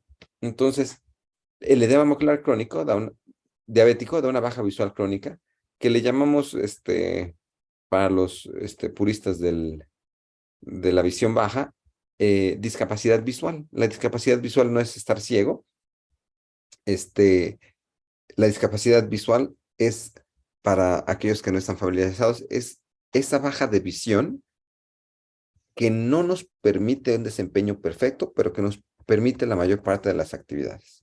Es decir, es el paciente, para los médicos generales, es el paciente que se queja de que no puede leer el recibo del gas, que no puede ver los letreros de las calles o que no puede ver los detalles de su celular si no le sube la letra, porque no es que no vea, pero no ve los detalles finos. El edema macular causa da cuenta del 75% de los casos de discapacidad visual, que no es ceguera, pero es discapacidad visual y pues es muy molesta para el paciente. Y la baja visual aguda. La baja visual aguda, ese no hay pierde. Es el paciente que dice, yo estaba viendo la tele y en media hora ya no puedo ver más que mi mano y estoy viendo bultos, ¿no? Ese es una hemorragia muy grande. Entonces, del 20% que son la minoría de los pacientes que presentan síntomas, estos 3 son los más comunes. Pero lo más seguro es que un paciente no tenga síntomas. ¿Vale? Por lo que ver bien no es garantía de estar bien. ¿Hecho? Entonces, dependiendo un poquito de el público al que damos esta clase, yo siempre les digo que tenemos algunos criterios de referencia urgente al oftalmólogo. ¿Esto qué quiere decir? Les hago esta analogía muy burda de que yo ya no me dedico a ver pie diabético, yo ya no sé de pie diabético, pero si me llega un paciente y me dice tengo un callo, y me llega otro y me dice tengo un dedo negro, el dedo negro es una urgencia, ¿no? Porque el dedo negro es probablemente necrosis, osteomielitis o algo muy grave que va a terminar con ese dedo pronto. Mientras que un callo es un punto de mala presión y por ahí pudiera empezar un día algo de pie diabético. En los ojos, ¿cuáles son nuestras señales de alarma? ¿Cuál es nuestra referencia urgente? ¿Cuál es nuestro dedo negro? Para aquellos que están en el área de la salud visual y para los que no, les podemos mandar una de estas cartillas de agudeza visual rápida, que es una hoja en PDF que imprimen en una hoja bond. Hay un umbral de visión que se define como el umbral de la visión normal, de acuerdo al Consejo Internacional de Oftalmología, que es el 20/30. Entonces, 20/30 es en las cartillas, para los que no estén familiarizados, hay un letrerito al lado de las letras, uno que dice 20/30. El 20/30 se define como la visión que todo el mundo debería de poder ver. Todos deberíamos de ver 20/30. Entonces, si tenemos una cartilla y alguien no ve 20/30, y esta prueba la podemos hacer en un minuto, seamos o no seamos del área de la salud, lo hemos hecho entrenando enfermeras y médicos generales, no ver 20/30 en un paciente con diabetes ya es algo que no debería de pasar, ¿vale? Obviamente tiene que estar usando sus lentes. Si hacemos la prueba y no traemos nuestros lentes, pues así no cuenta. Pero todo aquel paciente que no mejore de 20/30 deberá de ser referido de manera urgente, aunque sea en un solo ojo. Igual si un paciente en la consulta general les dice, oiga, veo borroso o veo manchitas en mi campo visual, que son las miodesopsias, ver borroso o ver manchitas en un paciente con, no sé, sano, tal vez no es algo de urgencia, pero en un paciente con diabetes tiene que ser considerado de urgencia, ¿sale? Y para aquellos que están familiarizados con ya sea un retinoscopio o un oftalmoscopio, para el equipo de optometría o de oftalmología o de medicina general, cuando nos asomamos y vemos el reflejo rojo como es normal. Pero un reflejo rojo disminuido por la razón que sea, que puede ser catarata, hemorragia vítea o 1000 causas, es criterio de referencia urgente, porque algo tiene este ojo que no está bien. ¿Estamos? Entonces, criterio de referencia urgente es que tiene que ir en un mes, ni siquiera es como que tenga que salir corriendo, ¿sale? Entonces, cualquiera de estos 3 síntomas requiere de referencia urgente en un mes. De cualquier manera, al que no tiene síntomas, que son el 80% de ellos, pues recordemos que esto pasa solamente en el 20%. Al otro 80%, igual hay que referirlo, pero a ese, si quieren, no tiene que ser en el siguiente mes, nada más que tenga su valoración anual obligatoria. ¿Vale? Entonces, bien importante, revisión anual. Listo. En la diabetes tipo, esta es como pregunta de examen, ¿no? Pero no es por el examen, sino por el concepto. En la diabetes tipo 2, las guías dicen que la revisión oftalmológica inicial tiene que ser al diagnóstico. Y en la diabetes tipo 1 tiene que ser a los 5 años de diagnóstico. ¿Esto por qué? Porque en la diabetes tipo 2 usualmente tenemos 5 o 7 años de que no ha sido diagnosticada la diabetes. Y en la diabetes tipo 1, como los detectan a los niños usualmente al momento que empieza a desarrollarse la diabetes por cetoacidosis diabética o que los hospitalizan o algo, en ese momento empieza a correr el tiempo y como hasta los 5 años es que empiezan a hacer cambios. Ajá. Quítense de problemas todos los pacientes con diabetes de todos los tipos, 1, 2, LADA, genéticos, postpancreatitis, lo que sea. A todos hay que hacerles una revisión anual. Vean, el dato que les decía hace rato. En México, solo 1.8 a no más del 17% de los pacientes con diabetes se han revisado. Quiere decir que 80% o 90% de nuestros pacientes con diabetes no se han revisado. Hay 2 métodos para revisarse los ojos. Hoy en día, según la ADA, no lo digo yo, lo dice la ADA, que es la activa y la pasiva. La activa es con un oftalmólogo o un optometrista certificado en la revisión de fondo de ojo y el segundo con la cámara no mediática o pasiva. Entonces, de estos 2 métodos, la revisión oftalmológica y la activa y la cámara no mediática pasiva, es que con esto han hecho los países pues, más desarrollados campañas para poder tener entre el 50 y hasta el 80% de sus pacientes revisados con diabetes. Pero la realidad es que los que tienen mayores tasas de revisión de ojos no es a expensas de la revisión activa, es a expensas de la revisión pasiva. Ajá. La revisión activa, como ya lo vimos con oftalmólogo u optometrista, y sabemos que en México hay muchos optometristas que no están completamente calificados para fondo de ojo, que no les gusta ver fondo de ojo, como hay oftalmólogos que tampoco les gusta ver fondo de ojo, los oculoplásticos que se dejan ver párpados, ellos ya ni dilatan, pues, ellos lo refieren, ¿no? Entonces, tampoco es cierto que todos los oftalmólogos y todos los optometristas pueden ver fondo de ojo, ¿no?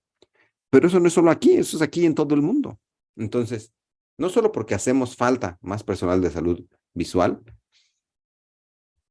y porque los que estamos, no todos le hacemos al fondo de ojo, es que la examinación pasiva vino a revolucionar el sistema de tamizaje de retinopatía diabética. La cámara no mediática, para aquellos que están familiarizados con ellos, pues esto les sonará muy repetitivo, pero para aquellos que no están familiarizados, no es nada más que un dispositivo conectado a una computadora.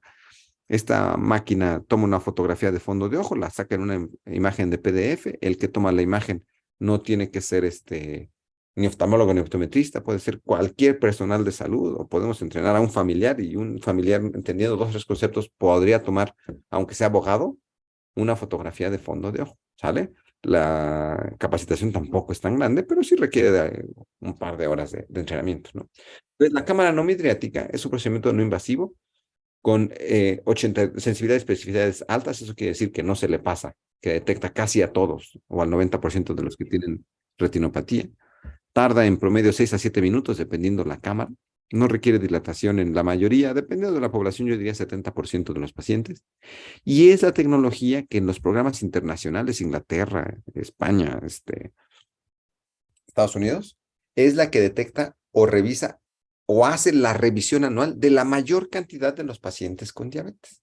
Y es algo muy sencillo, es una imagen que se interpreta por un lector certificado, usualmente oftalmólogo, optometrista o sector o del área de la salud visual, y lo que pasa es que esa foto, cómo funciona, la tomamos con una de estas cámaras, hay un montón, hay portátiles de oficina, las de oficina siempre serán con mejor resolución que las portátiles, pero todas sirven para lo que necesitamos.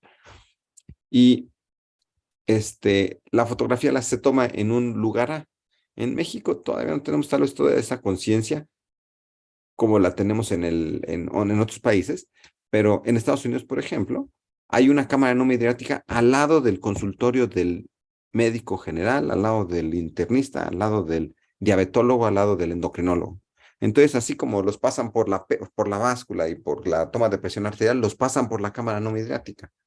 Entonces, la cámara no mediática, alguien le da copy-paste de la computadora a un servidor, dígase la nube, o su nombre propio es un PACS, así se llama, por sus siglas de Patient Archive System, aquí Communication System, y se manda a una computadora en un centro de lectura, que hoy en día un centro de lectura son un montón de personas que estamos con nuestra computadora, abrimos nuestro portal y ahí ya están las imágenes de la cámara que se tomó. Nosotros las leemos, estamos certificados para eso. En Ojos y Diabetes hacemos lectura de varios estados aquí en la Ciudad de México. Si ya les interesa, con todo gusto me contactan y les digo cómo funciona. Pero nosotros leemos las imágenes, las regresamos al centro al PACS o a la nube, y de la nube la puede interpretar el médico tratante, en caso de ser un endocrinólogo, un médico general o diabetólogo, o la puede interpretar quien quiera, quien la haya tomado o quien esté enfrente del paciente para decirle, oiga, ya nos devolvieron la interpretación de su fotografía y resulta que dice que no tiene nada, o que sabe qué, que sí tiene que ir al oftalmólogo pronto, ¿no? Porque tiene, no sé, hemorragia vitrea, necesita láser. Entonces, interesantemente, cuando se hace una campaña de este tipo en población abierta con cámara no mediática, el 17%, uno de cada 5 casi, requiere de referencia, porque hay quien será por retinopatía diabética, pero pues de repente encontramos glaucoma o alguien con catarata o alguien con estas cosas. Entonces, a todo este cortejo de estructuras se le llama la teleoftalmología. ¿Estamos? Y es el presente de de la detección de la retinopatía diabética en muchos países desarrollados, y empieza a hacerlo ahorita, ¿vale?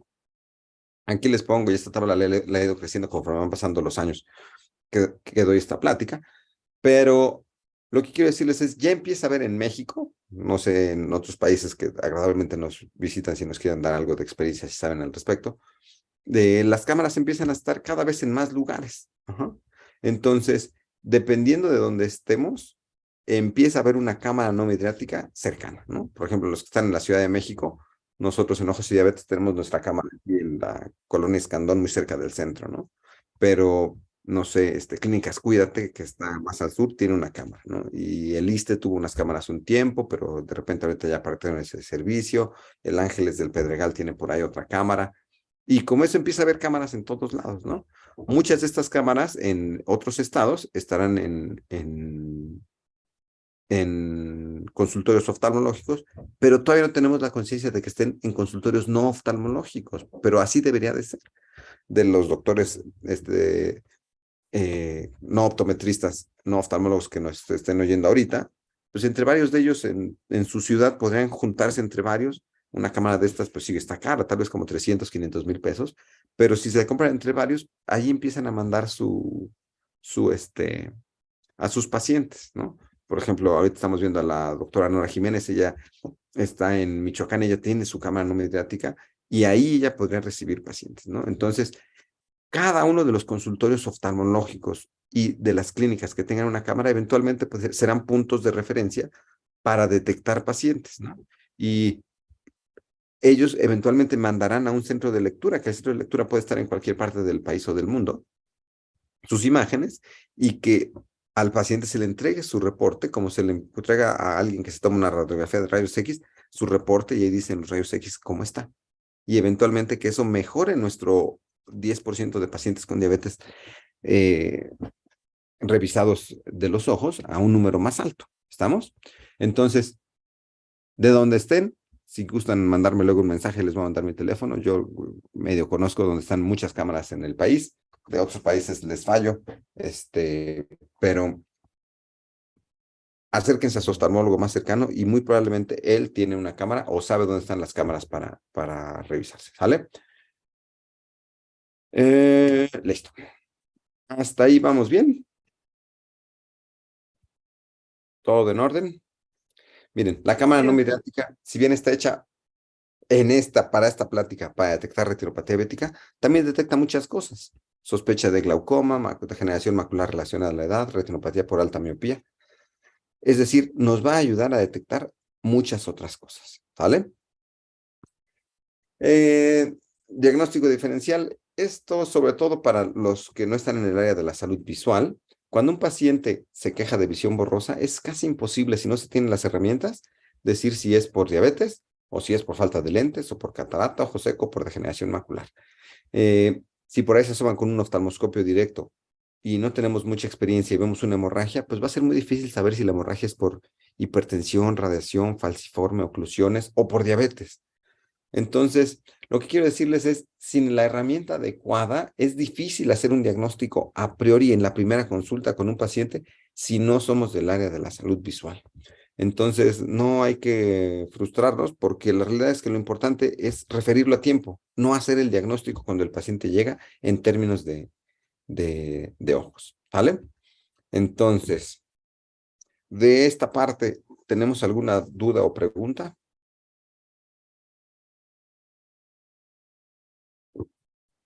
Si todo suena bien, vamos a hablar un poquito de los estudios diagnósticos. Eh, Interesantemente, bueno, ahorita les platico más.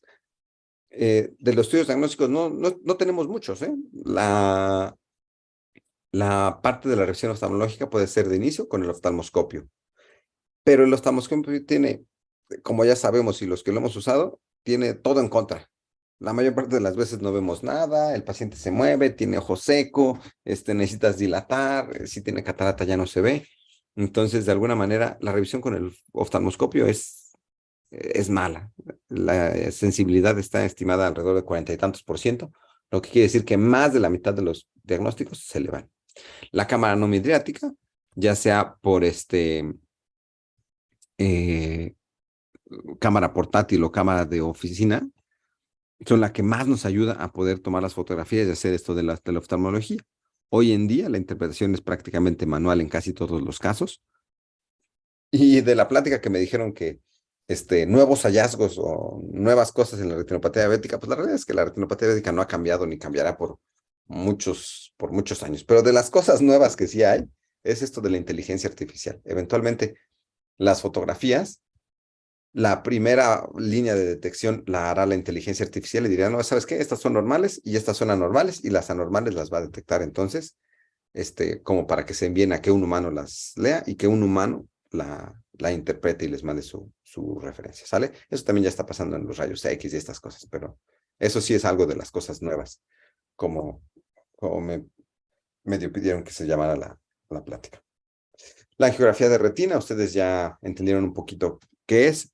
Es esta cámara en la cual al paciente se le pasa un medio de contraste por la vena y se le toma una fotografía en el ojo y nos sirve para detectar las zonas de isquemia, que es donde no hay oxígeno, y las zonas de fuga. Y como eso, muchas otras cosas que también podemos ver con la angiografía. ¿Vale? El estudio de tomografía, que es lo que nos platicaba, hay alguien que quería saber algunos datos adicionales. La tomografía no es nada más que una fotografía en tercera dimensión, ahí se los pongo el video para que corra. Básicamente es ver lo que ya sabemos, el nervio, las arcadas, la mácula y la fóvea, pero en tercera dimensión. Y cuando lo vemos en tercera dimensión, dado que es de muy alta resolución un tomógrafo, podemos llegar a tener resoluciones de hasta cerca de 10 micras. Y así como esta es una retina normal, vean como aquí tenemos una retina que tiene tejido fibrovascular desprendiendo la retina y otro paciente que tiene edema macular, porque el edema son estas áreas de líquido que están. Entonces nos permite ver con una resolución bastante buena, casi similar a la del tejido histológico, la retina en una imagen 3D, ¿vale? ¿Qué otra cosa es medio nueva también de las cosas de la retinopatía diabética? Es lo que ahora se llama angiografía por OCT, que básicamente es lo mismo, pero sin medio de contraste.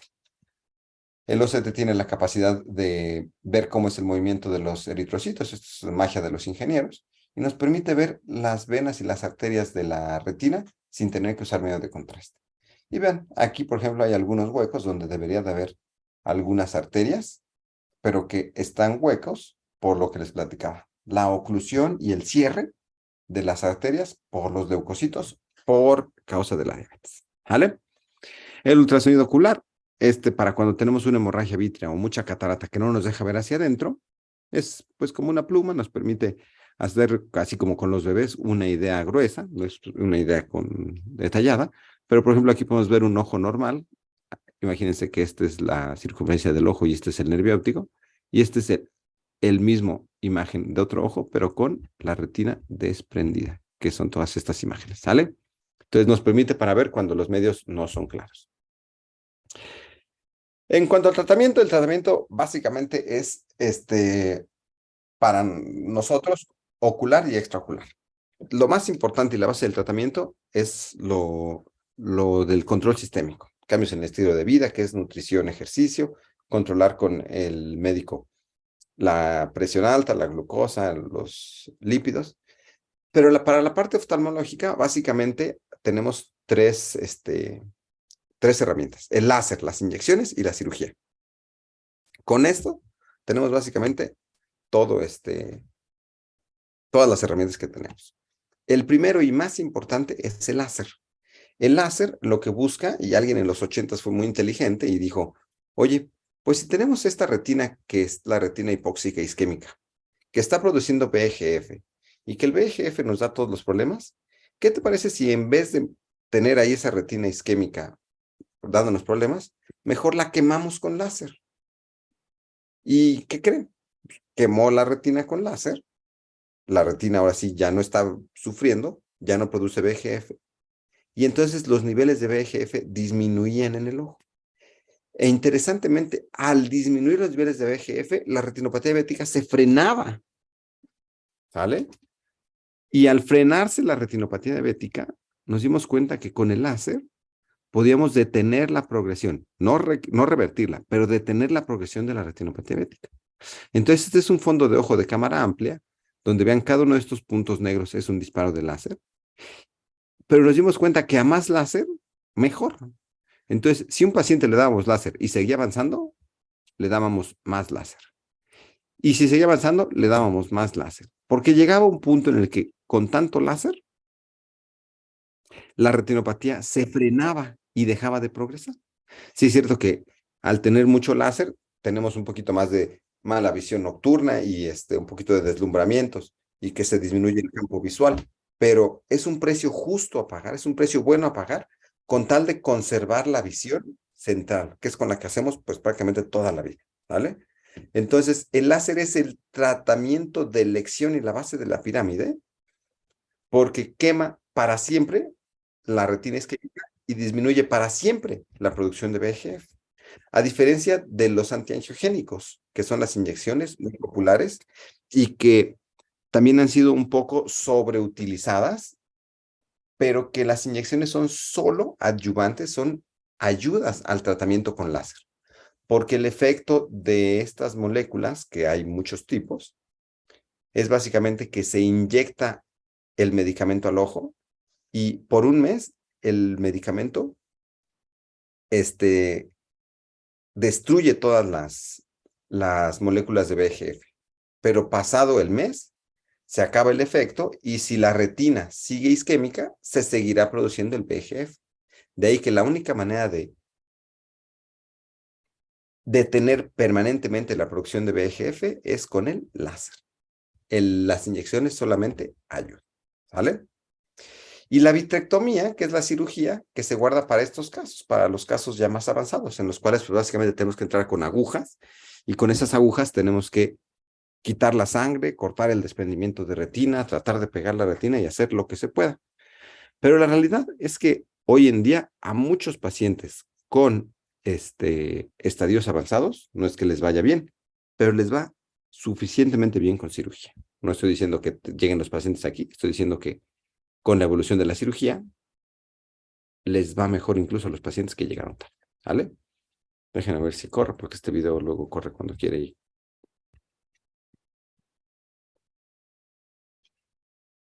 Pues bien, estoy seguro que corrí ayer, pero hoy ya vi que no va a correr.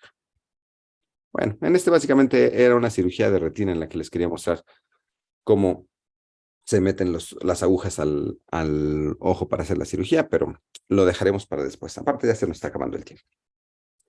Entonces, eso fue retinopatía diabética, pero recuerden que de los pacientes que tienen retinopatía diabética hay un porcentaje que aparte tienen edema macular. Entonces, el edema macular es algo extremadamente sencillo de entender. Uno, es la principal causa de deficiencia visual en diabetes. Recuerden que deficiencia visual o discapacidad visual, 75% de los casos es por esto. Porque en la mácula, que es donde está el centro de la visión, alguna vena, y esta imagen siempre es muy buena porque vean cómo esta vena está dañada y a partir de esta empieza a salir líquido y sobre todo grasa, que es lo amarillo. Entonces, esta lesión probablemente era pequeña hace unos meses y ha empezado a crecer, crecer, crecer, crecer y está a punto de llegar al centro de la visión. Este paciente ve bien, pero tal vez en 2 meses empieza a ver borroso. Y vean cómo es un ojo que tiene poquita retinopatía diabética, tiene por aquí algunos microaneurismas, pero el exudado está a punto de llegar a la fobia. Y cuando llegue a la fobia, entonces le va a bajar la visión al paciente. Esta vena hay que tratarla porque hoy en día podemos cerrarlas. Vean este otro caso, donde hay aquí varios aneurismas y varias arterias que están fugando mucha grasa, muchos lípidos. Cuando les pasamos el medio de contraste, dado que esas venas están enfermas, se les sale mucho el medio de contraste y en el OCT, que este es un OCT normal, vean cómo el OCT está engrosado, de que está acumulando líquido. Y una retina que acumula líquido es una retina que ve borroso. Entonces, para el tratamiento del edema macular, igual, con láser y con inyecciones podemos cerrar estas venas enfermas. Vean, por ejemplo, aquí como teníamos algunas zonas que estaban fugando mucho exudado y que después de tratamiento las cerramos, quedan las cicatrices del láser y de la inyección. Esa no deja cicatriz, pero también ayuda. Y ya no hay exudados. Este paciente tiene mucho menos riesgo de pérdida de visión que este, ¿vale? Entonces, entre los láseres y la inyección es que podemos hacer que una retina hinchada se deshinche lo suficiente, o al menos en la mayor parte de los casos. Entonces, ¿qué cosas nos tenemos que llevar de la plática de hoy? Que el pronóstico depende del daño retiniano al momento de que llegue el paciente. Antes llegue el paciente, mejor. Entonces, para todos aquellos que tienen la posibilidad de enviar a un paciente a su detección temprana con el oftalmólogo, con el optometrista o con la cámara no mediática, deberá de hacerse. Recuerden que solo 20% de los pacientes hacen síntomas y son los más avanzados, entonces el diagnóstico por baja visual es usualmente tardío. No es tan tardío, pero ya es algo tarde, ¿vale? El tratamiento deberá de ser individualizado, esto ya lo sabíamos. En cualquier estadio podemos hacer algo, pero vean esto. Con el adecuado manejo, hoy solo 2% de los pacientes deberían de perder la visión. Dado que no tenemos el adecuado manejo, diagnóstico y no llegan temprano, es que es una de las principales causas de ceguera en el México y en el mundo, ¿no? Recuerden, 80% de los pacientes no tienen síntomas. Oclusión e isquemia es lo que promueve los neovasos y la retinopatía diabética. La fuga vascular es la que causa el edema macular. Y con tres cosas, láser, inyecciones y cirugía, podemos tratar prácticamente todo. El pronóstico depende del estadio y la revisión anual, ya sea de manera activa o pasiva, con personal de la salud o con cámara no mediática, es y debería de ser lo que mejore los números de la retinopatía diabética en México. ¿Vale? Entonces, pues eso fue todo básicamente por hoy. No sé si tengan algunas dudas. Déjenme ver aquí. Ramona Rodríguez nos comenta, con el oftalmoscopio directo, si se dilata es mejor o es no recomendable en la primera consulta. Mira, la dilatación, Ramona, es algo que implica un riesgo tan bajo de glaucoma y cosas malas que hazlo sin miedo. Ponle una gota de TPO2 separadas por 5 minutos e intenta lo que se pueda. El oftalmoscopio directo con o sin dilatación es un aparato de baja sensibilidad diagnóstica, pero es mejor que nada, sin duda alguna. ¿Vale? ¿Quién más? ¿Alguien más? Oigan, dudas o preguntas. ¿Algo más que tengamos pendiente para estos últimos 8 minutos? O 5, no sé cuántos tengamos de la organización por si quieren dar algún otro mensaje. Les dejo aquí mi número. De hecho, déjenme actualizarles. Aquí. Lo que necesiten, me pueden echar un correo, me pueden echar un mensajito de WhatsApp, algún paciente, alguna referencia, si quieren información sobre comprarse una cámara no midriática, que les interpretemos, que sepan dónde están las cámaras de su estado. Yo conozco muchos que tienen cámaras en varios estados, al menos aquí en México. Menciona una certificación. ¿Dónde puedes certificarme? Soy del Estado de México. Si quieres, mándame un mensajito. Hay varios lugares para certificarse. Uno es la Universidad de Australia. Hay otro un poquito más difícil de hacer, que se llama IPAX. Y hay por ahí otras certificaciones. En México como tal, no tenemos todavía una certificación, aunque ya estamos trabajando en eso. Esperemos pronto.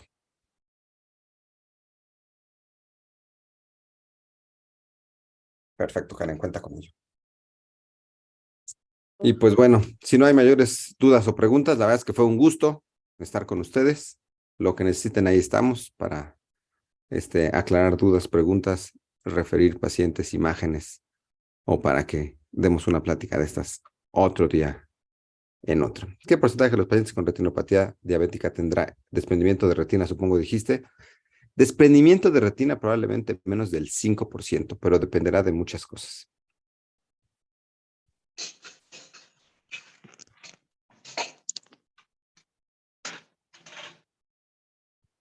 Muy bien.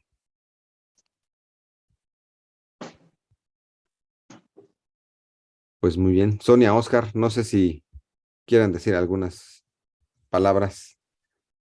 Ah, Es- Sonia, dijo que el oftalmoscopio es mejor que nada, ¿es correcto? ¿Es igual al elevar con lámpara de hendidura? No, la lámpara de No, hendidura es nada que ver, prácticamente el gold Lampa. estándar. La lámpara de hendidura es lo mejor que puedes tener. Bueno, tal vez si tienes una cámara no midriática y un OCT, puede decir que vas a tener mayor sensibilidad que la lámpara de hendidura, pero lámpara de hendidura bien usada es todo lo que necesitas.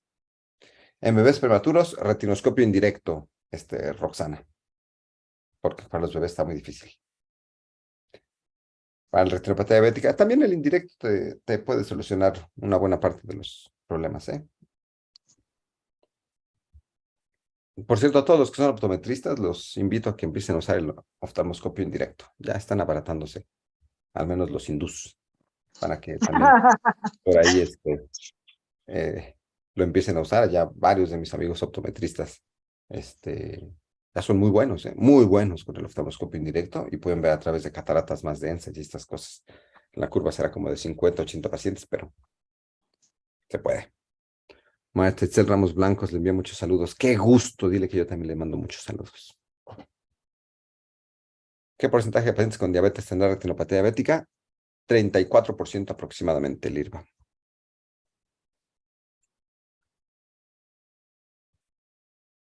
Sonia, muchas gracias. Muchas gracias a todos ustedes. Y pues bueno, a 5 minutos de las 10, les agradezco su presencia, que se quedaran aquí.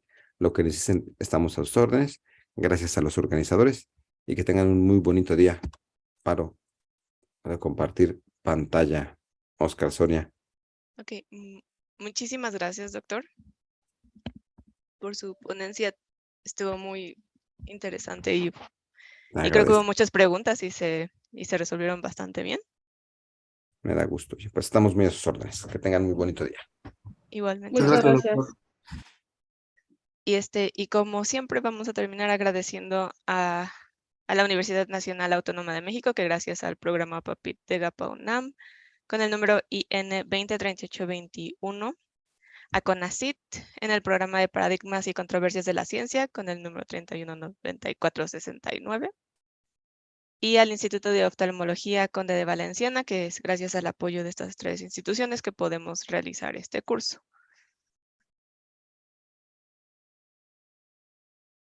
Y eso sería todo por hoy, a menos que alguien tuviera alguna otra pregunta.